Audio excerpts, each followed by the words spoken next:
राजेवाल साहब स्टार्ट करो जी। आज की एसकेएम की मीटिंग की अध्यक्षता सर तेजिंदर सिंह विर्क और मैं बलबीर सिंह राजेवाल हमने जॉइंटली अध्यक्षता की, जिसमें जो 3 कानून रिपील करने के लिए प्राइम मिनिस्टर ने ऐलान किया है उस पर चर्चा हुई। उस चर्चा के बाद कुछ फैसले हुए। एक तो ये कि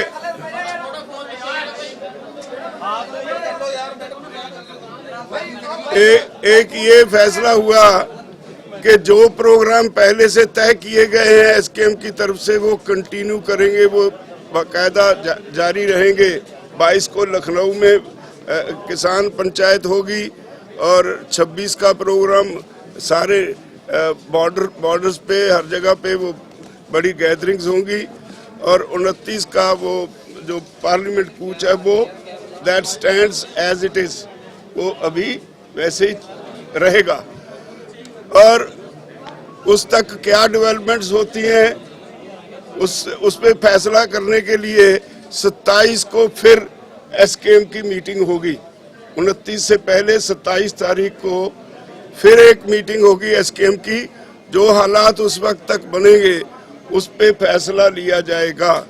और एक ये भी तय हुआ कि प्राइम मिनिस्टर को एक ओपन लेटर लिखी जाएगी जिसमें जो मांगें बकाया रह गई उसके बारे में जिक्र किया जाएगा। एमएसपी की कमेटी कैसी होगी, उसका अधिकार क्षेत्र क्या होगा, उसकी समय सीमा क्या होगी, क्या क्या वो कमेटी करेगी, ये बातें इस पे चर्चा करने के लिए। और जो बिजली शोध बिल 2020 उन्होंने हमसे वादा किया था, अभी तक पार्लियामेंट में पेश नहीं हुआ, उस पे भी चर्चा होगी, उसके बारे में भी लिखा जाएगा। और पराली वाला कानून जो है उस पे वो उसके बारे में भी लिखा जाएगा जो अभी तक सारा पेंडिंग है। लखीमपुर खेड़ी कांड के बारे में भी लिखा जाएगा और जो मंत्री जी इन्वॉल्व हैं उस केस में उनको मंत्री पद से हटाने के लिए मांग करने के लिए भी लिखा जाएगा। आंदोलन के दौरान सभी राज्यों के किसानों के खिलाफ जितने केस दर्ज किए गए हैं वो वापस करवाने के लिए लिखा जाएगा। डीजल की कीमतें कम करने के लिए लिखा जाएगा और फसली विभिन्नता डाइवर्सिफिकेशन के लिए सारे देश को एक पैकेज देने के लिए कहा जाएगा।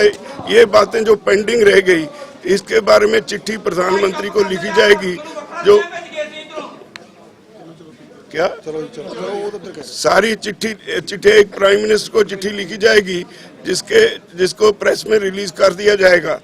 तो ये भी फैसला हुआ, हाँ वो मैं पहले कह चुका, 22 से 29 तक जो प्रोग्राम है वो एज इट इज उन पे वो चालू रहेंगे। 27 को 11 बजे कजारिया में फिर मीटिंग होगी जिसमें जो हालात होंगे उस पर चर्चा करके अगला फैसला लिया जाएगा। धन्यवाद।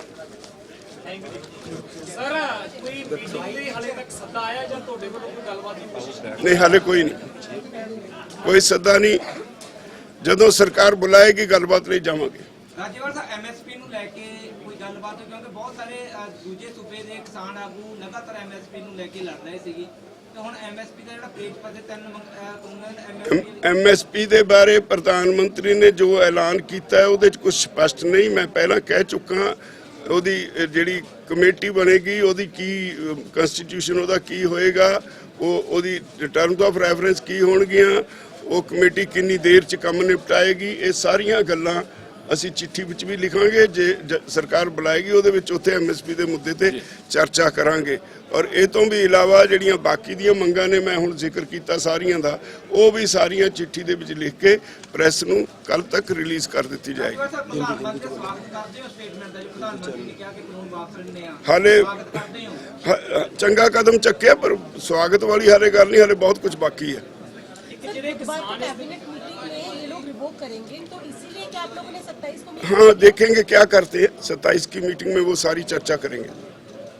राजेवाल साहब जे एमएसपी ते सरकार नहीं मानती जिदा 29 तक के प्रोग्राम सरकार ने एमएसपी ते कमेटी बनाने का ऐलान किया है। साडी मंग भी यही सी भी कानून बनाया जाए, वो जदों सानू रिपोर्ट करेंगे उसके बाद चर्चा करेंगे।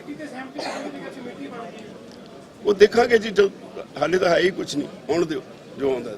ਪਹਿਲਾਂ ਜੀ ਗੱਲਬਾਤ ਹੁੰਦੀ ਸੀ ਕਿ ਪ੍ਰਪੋਜ਼ਲ ਭੇਜਿਆ ਜਾਵੇ, ਤੁਹਾਡੇ ਵੱਲੋਂ ਕਾਨੂੰਨ ਰੱਦ ਦਾ ਪ੍ਰਪੋਜ਼ਲ ਹੀ ਸਿੱਧਾ ਹੁੰਦਾ ਸੀ ਕਿ ਕਾਨੂੰਨ ਰੱਦ ਕਰੋ, ਗੱਲਬਾਤ ਲਈ ਤਿਆਰ ਆ। ਕਾਨੂੰਨ ਰੱਦ ਹੋ ਚੁੱਕਿਆ ਤਾਂ ਹੁਣ ਕੋਈ ਕਮੇਟੀ ਦੇ ਲਈ ਤੁਹਾਡੇ ਵੱਲੋਂ ਪ੍ਰਪੋਜ਼ਲ ਦਿੱਤਾ ਜਾ ਨਹੀਂ, ਨਾਲ MSP ਦੀ ਵੀ ਬੜੀ ਅਹਿਮ ਡਿਮਾਂਡ ਸੀ, ਉਹਨੂੰ ਛੱਡਿਆ ਨਹੀਂ ਜਾ ਸਕਦਾ। MSP ਦੇ ਮੁੱਦੇ ਤੇ ਕਿਹਾ ਜਾ ਰਿਹਾ ਹੈ ਕਿ ਜੀ ਤੁਹਾਡੇ ਵੱਲੋਂ ਕੋਈ ਕਮੇਟੀ ਦਾ ਆਫਰ ਦਿੱਤਾ ਜਾ ਸਕਦਾ? ਨਹੀਂ, ਕਮੇਟੀ ਦਾ ਤਾਂ ਆਫਰ ਪਹਿਲਾਂ ਅਸੀਂ ਵੀ ਦਿੱਤਾ, ਉਹਨਾਂ ਨੇ ਵੀ ਦਿੱਤਾ, ਕਿਉਂਕਿ ਬਣਨਾ ਕਿੰਨੇ ਮੈਂਬਰ ਲੱਗਦੇ ਕਿ ਤੁਹਾਡੇ ਮੈਂਬਰ ਜਿੰਨੇ ਉਹਨਾਂ ਦੇ ਹੋਣਗੇ ਉਹਨੇ ਸਾਡੇ ਹੋਣਗੇ। ਇਹ ਆਲਰੇਡੀ ਹਰ ਮੀਟਿੰਗ ਵਿੱਚ ਗੱਲ ਹੋ ਚੁੱਕੀ, ਪਰ ਕਿੰਨੇ ਨੇ ਇਹ ਹਾਲੇ ਫਾਈਨਲ ਨਹੀਂ ਹੋਇਆ।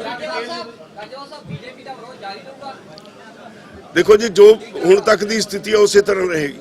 ਕਾਨੂੰਨ ਰੱਦ ਹੋਣ ਤੋਂ ਬਾਅਦ ਕੋਈ ਸਿਚੁਏਸ਼ਨ ਚੇਂਜ ਹੋ ਸਕਦੀ ਹੈ?